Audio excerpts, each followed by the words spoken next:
तो स्टूडेंट एक और क्वेश्चन हम लोग कर रहे हैं। 39 क्वेश्चन नंबर है। कह रहा है क्या, find the locus of a point whose distance from X axis is the distance from the point 1, -1, 2। Meaning ये है कि उस पॉइंट का हमें लोकस निकालना है जिसका जो है एक्स एक्सिस से डिस्टेंस और इस पॉइंट से डिस्टेंस, दोनों से डिस्टेंस जो है वो क्या होगा, सेम। तो अपन जो है ना एक्सिस मान लेते हैं। जैसे मान लिया यह हो गया एक्स एक्सिस, ये वाई एक्सिस और ये जेड एक्सिस। तो अब जो है ना एक्स एक्सिस पर कोई भी पॉइंट तो क्या होगा जी, ये अल्फा कॉमा 0, एक्स एक्सिस पर वाई और जेड जो है वो 0 हो जाएगा। ऐसे ही ये पॉइंट जब लेंगे तो कोई जिस पॉइंट का हमें लोकस निकालना है उसका पॉइंट का क्या ले लें, तो अल्फा बीटा और गामा। यह कोई एक पॉइंट है तो इसका डिस्टेंस हमें जो है ना ओरिजिन से ये वाला डिस्टेंस और उतना ही डिस्टेंस कहीं भी कोई पॉइंट है, मान लो इधर कोई पॉइंट है या कहीं भी पॉइंट है, ये 1, -1 और 2 ये है पॉइंट। तो ये वाला डिस्टेंस और ये डिस्टेंस दोनों क्या कह रहा है, इक्वल कह रहा है।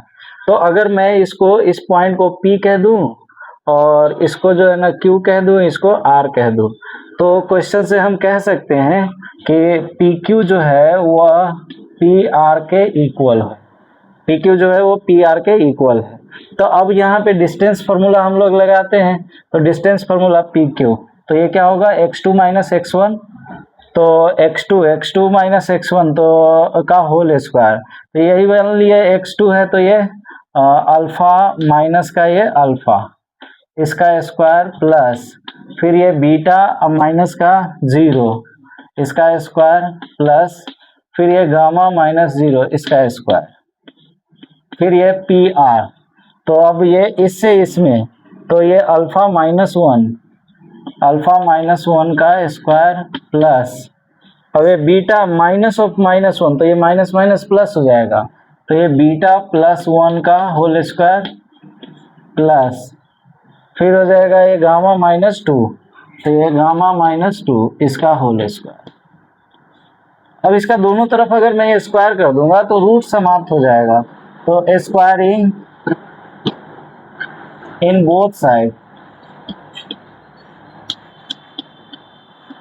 देन तब क्या आएगा, ये अल्फा माइनस अल्फा तो क्या होगा 0, तो 0 का स्क्वायर तो 0 ही हो जाएगा, ये बीटा का स्क्वायर आ जाएगा फिर ये गामा का स्क्वायर आ जाएगा।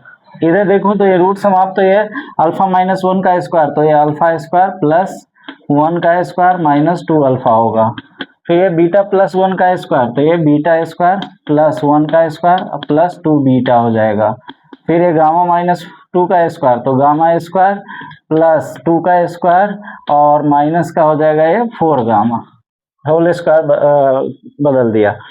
तो अब जो है ना यहाँ से बीटा स्क्वायर समाप्त हो जाएगा, गामा स्क्वायर से समाप्त हो जाएगा, तो इस साइड में तो 0 ही बचा और यहाँ क्या बचा, तो एक अल्फा स्क्वायर फिर ये माइनस का 2 अल्फा और फिर ये 2 बीटा और फिर ये माइनस का 4 गामा और फिर कांस्टेंट वैल्यू 1 और ये 4, तो ये टोटल हो गया 6।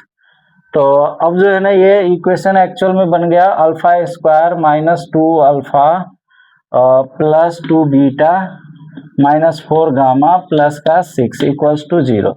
तो ये तो हो गया क्या, अल्फा बीटा गामा में इक्वेशन। तो हमें जो है ना लोकस निकालना है। लोकस का मीनिंग है कि एक्स वाई जेड में इक्वेशन निकालना होता है। तो यहाँ जो अल्फा बीटा और गामा रखे हैं तो लोकस के लिए लोकस विल बी, अल्फा को हटा करके x लिख दीजिए तो ये x² और -2x, बीटा को के बदले जो है ना y लिखेंगे तो ये 2y और गामा के बदले z लिखेंगे तो 4z प्लस क्या 6, तो ये जो है वो लोकस कहलाएगा। तो ऑप्शन कौन सा इसमें करेक्ट हो जाएगा, तो ऑप्शन जो है वो ये सी ऑप्शन जो है वो करेक्ट हो जाएगा। मतलब सबसे पहले हम अल्फा बीटा गामा उस पॉइंट को मान लेंगे जिसका हमें लोकस निकालना है, बाद में उसी अल्फा को हटा करके x लिखेंगे, बीटा को हटाकर y, गामा को हटाकर z। Thank you.